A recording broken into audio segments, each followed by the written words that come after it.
Finance company से प्रार्थी शैलेंद्र प्रसाद पांडे द्वारा 22 मार्च 2023 को 2 ट्रक फाइनेंस करवाए गए थे। 17 लाख रुपए की किस्तें 56 माह के लिए ली गई थी। इसमें पहली किस्त 2 महीने के बाद शुरू होनी थी, परंतु कंपनी द्वारा 2 महीने पहले ही किस्त काटना शुरू कर दिया है। इस वजह से प्रार्थी के ऊपर आर्थिक दबाव का बोझ बढ़ने लगा।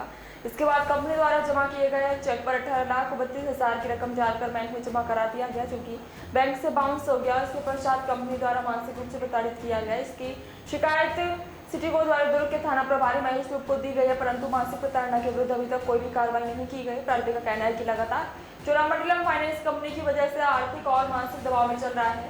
कंपनी के कर्मचारियों के द्वारा उसकी दोनों गाड़ियों को जबरदस्ती ले जाकर कंपनी में रख दिया गया है। तो वार्ता का आयोजन किया। मेरी जो एक वाहन चोलामंडलम से फाइनेंस थी उसमें वो पुलिस अभिरक्षा में लूट कर ले जाया गया है। इस वजह से हमने ये प्रेस कॉन्फ्रेंस का व्यवस्था करी है और मेरी मांग ये है कि अगर दोषियों पर जो मेरी गाड़ी बलपूर्वक पुलिस की अभिरक्षा पे खींच के नहीं ले गए हैं और अगर उन पर अगर FIR नहीं दर्ज किया जाता है तो आगामी कल से 20 सितंबर 2024 और 21 सितंबर 2024 को मैं दुर्ग हिंदी भवन के सामने आमरण अनशन में रहूँगा। लेकिन इन दिनों में भी अगर दोषियों पर FIR नहीं की जाती है तो 21 सितंबर 2024 को चोलामंडलम के दुर्ग मोहन नगर में जो उनका ऑफिस है वहाँ पर जाके आत्मदाह कर। क्या पूरा मामला था? यह पूरा मामला था कि मेरी गाड़ियाँ चोलामंडलम से फाइनेंस थी, जिनकी किस्तों का दिसंबर 2023 तक की नियमित किस्तों में से 5 किस्तों का भुगतान मेरे द्वारा किया गया था। लेकिन 1 या 2 या 3 किस्तों की पेंडेंसी के कारण उन्होंने मेरा 18,32,000 का चेक बाउंस करवा दिया दिसंबर में। प्लस मेरी गाड़ी जो मैकेनिक के गैरेज में रिपेयरिंग हेतु खड़ी थी उसमें उन्होंने GPS लगा दिया। इन चीज़ों का विरोध स्वरूप मैंने संबंधित थाने सिटी कोतवाली दुर्ग में एक आवेदन दिया कि जिन्होंने भी मेरी गाड़ी में GPS लगाया है और न्याय विरुद्ध मेरा 18,32,000 का चेक बाउंस करवाया उन पर FIR की जाए। लेकिन आज दिनांक तक उनके ऊपर कोई FIR नहीं हुई, जिससे क्षुब्ध होकर मैंने माननीय SP महोदय को 2 जुलाई को भी यही आवेदन दिया कि मैंने TI साहब को जो आवेदन दिया था उस पर कार्रवाई नहीं की जा रही है, अतः आप इस पर कार्रवाई करें। लेकिन उस पर भी SP साहब ने कोई कार्रवाई नहीं की। अंततः मेरी गाड़ियों में एक ही गाड़ियों के ऊपर मेरे ऊपर आज की डेट में 3 केस चोलामंडलम द्वारा चलाए जा रहे हैं, जो 138 NI एक्ट होता है और आर्बिट्रेशन की प्रक्रिया होती है और मसल पावर और पुलिस का उपयोग करके जो अवैधानिक तरीके से मेरी गाड़ी को लूट कर ले जाया गया, इसी का विरोध मैं आज कौन से पुलिस वाले लूट के ले गए? इसमें मुझे दोषी माननीय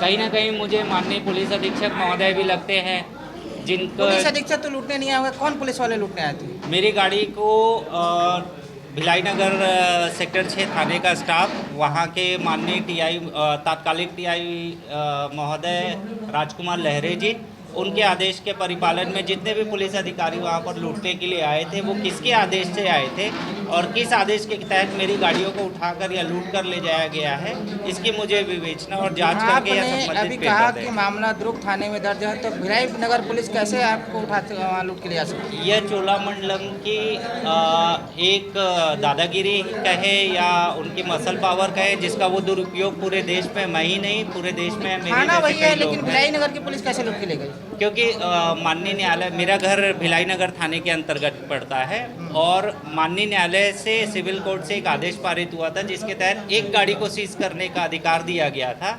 लेकिन जो वहाँ पर संबंधित थाने के TI थे, जिनको माननीय पुलिस अधीक्षक महोदय ने कार्रवाई करने के लिए प्रेषित किया था या लेटर के द्वारा उनको सूचित किया था, उसका क्रियान्वयन के उद्देश्य से माननीय TI साहब ने जो पुलिस फोर्स को भेजा और खुद सम्मिलित होकर जो एक गाड़ी जिसको उठाना था माननीय न्यायालय के आदेश से, वो के साथ साथ दूसरी गाड़ी को भी जबरदस्ती लूट कर ले गए। अच्छा, आपने बताया आपका घर भिलाई नगर थाना क्षेत्र के अंतर्गत आता है, लेकिन दुर्ग में मामला दर्ज कैसे हुआ?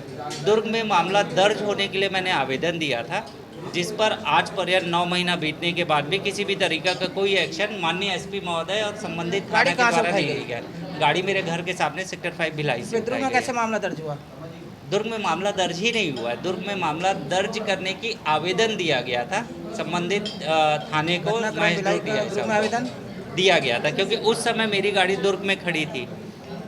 उस समय गाड़ी दुर्ग में खड़ी थी? उस समय दुर्ग में खड़ी थी जब उन्होंने मतलब GPS दुर्ग से गाड़ी ले जाया गया, ऐसा कहना है आपका? गाड़ी मेरे घर के सामने से ले जाया गया भिलाई से। तो भिलाई से ले जाया गया तो भिलाई में मामला क्यों दर्ज कराया? मैं भिलाई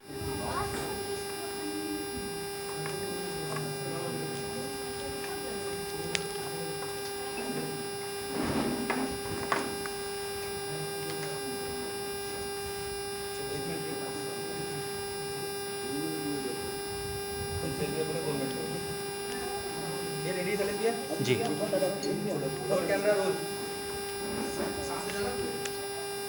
बताएंगे क्या मामला है जिसको लेकर आप प्रेस वार्ता कर रहे हैं? इस प्रेस वार्ता का मुख्य उद्देश्य यह है कि मेरी गाड़ियाँ जो चोलामंडलम फाइनेंस से वित्तीय सहायता लेके फाइनेंस करवाई गई थी को 4 सितंबर 2024 को माननीय कलकत्ता सिविल कोर्ट के आदेश से एक गाड़ी का जो आदेश था उसके आधार पर एक गाड़ी को पुलिस की अभिरक्षा में खींच ले जाया गया और दूसरी गाड़ी जिसका कोई आदेश नहीं था उसमें पुलिस की संलिप्तता और पुलिस के संरक्षण में दूसरी गाड़ी को चोलामंडलम फाइनेंस द्वारा ज़बरदस्ती लूट के ले जाया गया और इन गाड़ियों को जो सीज करके ले गए हैं और जो लूट के ले गए हैं उनसे संबंधित कोई भी पेपर माननीय पुलिस अधिकारियों के द्वारा और माननीय फाइनेंस कंपनी के जो भी वहाँ पर अधिकृत व्यक्ति थे उनके द्वारा कोई भी पेपर मुझे नहीं दिए गए हैं और जिसके खिलाफ मैं उनके ऊपर कोई भी कार्रवाई नहीं कर पा रहा हूँ। इस वजह से उन पेपरों के डिमांड के लिए जो भी वैधानिक पेपर आज तक उनके पास है उनके डिमांड के लिए मैं माननीय पुलिस अधीक्षक महोदय और माननीय जो संबंधित थाना है सेक्टर 6 कोतवाली में निरंतर कांटेक्ट में हूँ और उनसे प्रयास कर रहा हूँ कि मुझे पेपर मिले, लेकिन उनकी की गई कार्यवाही कहीं ना कहीं गलत थी इस आरोप के साथ। और इस आरोप को इसलिए पुख्ता करता है क्योंकि उनके द्वारा कोई भी पेपर जो मेरा अधिकार है कि फाइनेंस कंपनी द्वारा वो पेपर मुझे दिए जाने चाहिए थे गाड़ियों को सीज करते वक्त या गाड़ियों को बलपूर्वक खींचते वक्त, तो वो पेपर मुझे नहीं उपलब्ध कराए गए हैं। इस वजह से ये प्रेस कॉन्फ्रेंस आप लोगों के माध्यम से माननीय जिम्मेदार अधिकारियों के कानों तक पहुँचे, इस वजह से इस प्रेस कॉन्फ्रेंस का आयोजन किया गया है।